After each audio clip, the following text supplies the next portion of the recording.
Peddapuram junior కళాశాలలో principal CH Sridevi అధ్యక్షతన రాష్ట్ర ప్రభుత్వం ప్రతిష్టాత్మకంగా ప్రారంభించిన డొక్కా సీతమ్మ మధ్యాహ్న భోజనం పథకాన్ని శనివారం ప్రారంభించారు. ఈ కార్యక్రమానికి ముఖ్య అతిథులుగా collector Shan Mohan, MLA Nimmakayala Chinarajappa, Kakinada urban development authority chairman Tummala రామస్వామిలు హాజరయ్యారు.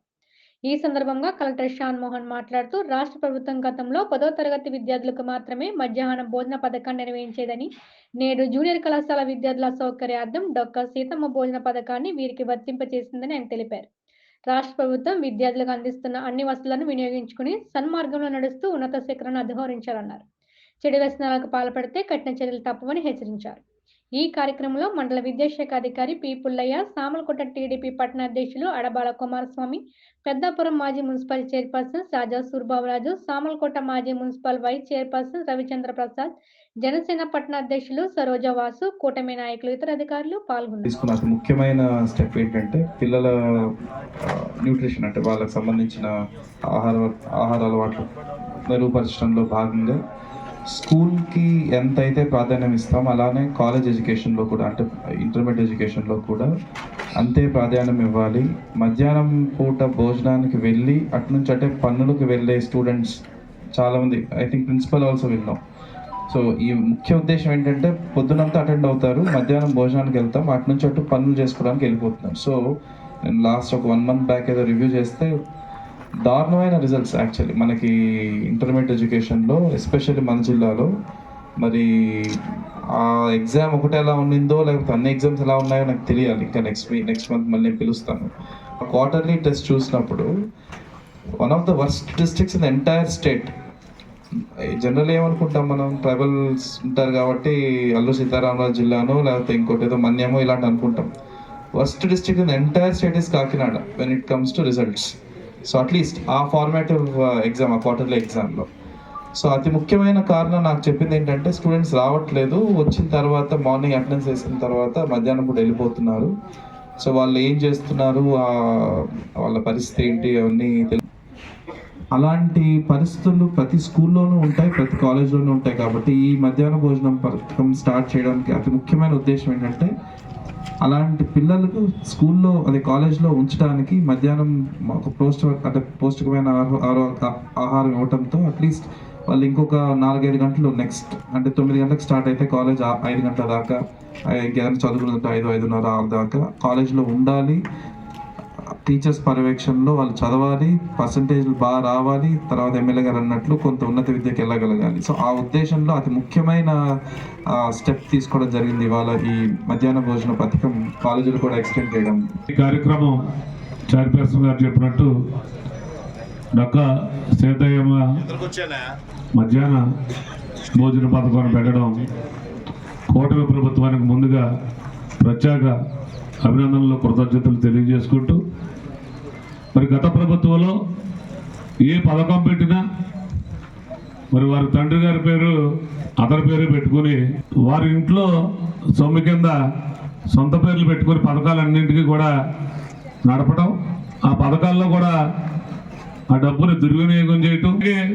ఈరోజు మొన్నటి వరకు 10th క్లాస్ వరకు ఉంటే ఈరోజు ఇంటర్మీడియట్ వరకు కూడా ఈ మధ్యాహ్న అన్న భోజన పథకాన్ని పెట్టి దానికి ముఖ్య ఉద్దేశం ఏంటంటే మీరు చాలామంది సమయానికి లంచ్ అందకపోవటం వల్ల, లేకపోతే ఇంట్లో కుదరక, లేకపోతే ఆర్థిక ఇబ్బందుల వల్ల కొంతమంది డ్రాప్ అవుట్ కూడా అవుతూ ఉన్నారు స్టూడెంట్స్. రాష్ట్ర వ్యాప్తంగా ఇప్పటి వరకు కూడా చంద్రబాబు నాయుడు ఆ రోజుల్లో మధ్యాహ్న భోజన పథకం 10th క్లాస్ వరకు పెట్టడం జరిగింది. ఈరోజు మరి ఇంటర్మీడియట్ కూడా మనకి ఇంక్లూడ్ చేసి ఇంకా ఇలా మధ్యాహ్న భోజనం పెడతాను. మధ్యాహ్న భోజనం ఉపకారం ఏంటంటే ఇలా మధ్యాహ్న భోజనం టైంలో పిల్లలు వస్తారో, ఇంటికి వెళ్ళాలనే ఆలోచన ఉండదు, తల్లిదండ్రులు కూడా ఇబ్బంది పడదు. ఇవన్నీ కూడా చాలా ఉపకారాలు ఉన్నాయి. పీస్ఫుల్గా చదువుకోవడానికి అవకాశాలు ఉన్నాయి. దాని ఉద్దేశంతో మన పర్సంటేజ్ పెంచాలి, అక్షరాస్యత పెంచాలి, ప్రతి ఒక్కరు కూడా చదువుకోవాలి, ప్రతి ఒక్కరు ఉద్యోగాలు చేయాలని ఆలోచనతో చంద్రబాబు నాయుడు గారు ఉన్నారు. కనుక చంద్రబాబు నాయుడు గారు ఎడ్యుకేషన్ ప్రాధాన్యత ఇచ్చాడు. అందరూ కూడా 70% ఎవరు కూడా డ్రాప్ అవుట్స్ ఉండకూడదు, 70% చదువుకోవాలని ఆలోచనతో ఉన్నాడు. అందుకే మధ్యాహ్న భోజన పథకం కూడా పెట్టడం జరిగిందని చెప్పి మీకు అందరికీ తెలియదు. కూడా ఇప్పటికప్పుడు నూతన ఉత్సాహంతో టెక్నాలజీని అభివృద్ధి చేయాలి, పిల్లలందరూ కూడా అందరూ ఇన్వాల్వ్ చేయాలి. అందరూ కూడా మరి మంచి ఆఫీసర్గా తయారవ్వాలి, మంచి ఉద్యోగాలు రావాలి. ఆ ఉద్యోగ అవకాశాలు నేను కల్పిస్తానని చెప్పి ఇలా మనకు భరోసా ఇచ్చి ముందుకు వెళ్తుంటే ఇలా తల్లిదండ్రులందరూ కూడా పిల్లల్ని చదివించాలని చెప్పి నేను కోరుతాను. అలాగే పిల్లలు కూడా ప్రతి ఒక్కరు కూడా మన స్కూల్లో కానీ మన స్కూల్లో కూడా ఇవ్వాలి. గంజాయి వీళ్ళు ఎక్కడ పడితే అక్కడ గంజాయి అవుతుంది. పిల్లల్ని ఎవరు కూడా అందరూ డైవర్ట్ అవ్వకుండా చూసుకోవాలని బాధ్యత టీచర్స్కి ఉంది, పోలీసుకు ఉంది ఇవాళ. ఎందుకంటే ఇవాళ ఇంజనీరింగ్ కాలేజ్ దగ్గర అంతా కూడా గంజాయికి ఇవాళ అలవాట్లు అవుతున్నాయి. అంచేత మన జిల్లాలో కూడా ఉంది. అంచేత ఇప్పటికే పోలీసుకి చెప్పడం జరిగింది. అంచేత మీరు ఎవరైనా సరే వెళ్ళారంటే మీ భవిష్యత్తు పోతే మీరు మీ తల్లిదండ్రులు కూడా మాట వస్తుంది. అంచేత మీరందరూ కూడా మీరు ఎక్కడ కూడా డైవర్ట్ అవ్వద్దు. మీరందరూ మంచి చదువుకోనికి ప్రాధాన్యత ఇవ్వండి, ఇంకోదానికి ఇవ్వండి. కాబట్టి ఆటలకు ఇచ్చేవి ఆటలకు ఇవ్వండి, డిబేట్స్కి ఇవ్వండి, అలాగే సాంస్కృతిక కార్యక్రమాలు ఇవ్వండి. మరి మా టీచర్స్ కూడా ప్రాధాన్యత ఇవ్వాలి. మంచి గ్రౌండ్ ఉంది. ఈ గ్రౌండ్కి కావాల్సిన వసతులన్నీ కూడా ట్రాక్ కావాలని ట్రాక్ ఇస్తాం, లైటింగ్ అయితే లైటింగ్ ఇస్తాం, ఇవన్నీ ఇస్తాం. అది కాకుండా స్కూల్ విషయానికి కరెక్ట్గా తీసుకెళ్ళాలి. ఇది 100 సంవత్సరాల చరిత్ర స్కూల్. ఇది ఈ స్కూల్కి 100 సంవత్సరాలు కూడా భవిష్యత్తులో పండగ కూడా చేస్తాం. ఇప్పుడు చూస్తే ఈ బిల్డింగులు 5 బిల్డింగులే పనిచేస్తాయి. 14-15 బిల్డింగులు ఉంటే 5 బిల్డింగులే వర్క్ చేస్తున్నాయి. కానీ పనిచేయట్లేదు. మీరు ఎప్పుడైనా సిఎస్ఆర్ నిధులు వచ్చిన మాకు అవకాశం ఇస్తే 4-5 బిల్డింగులు 5 బిల్డింగులు తీసుకుంటే కానీ నేను కూడా తీసుకొస్తాను. 10 బిల్డింగులు 15 బిల్డింగులు కడితే కానీ భవిష్యత్తులో కూడా డిగ్రీ కాలేజ్ అయ్యే అవకాశం ఈ కాలేజీ కట్టిన అవకాశాలు ఉన్నాయి. ఇలా తప్పనిసరిగా మనం వర్కౌట్ చేసి బిల్డింగ్లు కట్టించగలిగితే డిగ్రీ కాలేజ్ కూడా మనకు వచ్చే అవకాశం ఉంది. మీరు సహకారం చేయండి, మేము కూడా సహకారం చేస్తాం, ప్రజలు కూడా సహకారం చేస్తారు. ఈ కమిటీ వారు కూడా ఇప్పటికే మన కమిటీ అంతా కూడా కొంచెం ఈ స్కూల్ గురించి ప్రాధాన్యత ఉంది. అలాగే చాలామంది వచ్చి ఇక్కడ పెద్దలందరూ కూడా ప్లేయర్స్ కూడా వాకర్స్ కూడా వచ్చి ఇక్కడ వర్క్ చేసుకోవడం ఎక్కడ కూడా ఎడ్యుకేషన్కి ఇబ్బంది లేకుండా ఎలా చేస్తున్నారని చెప్పి మీకు తెలియజేస్తుంది.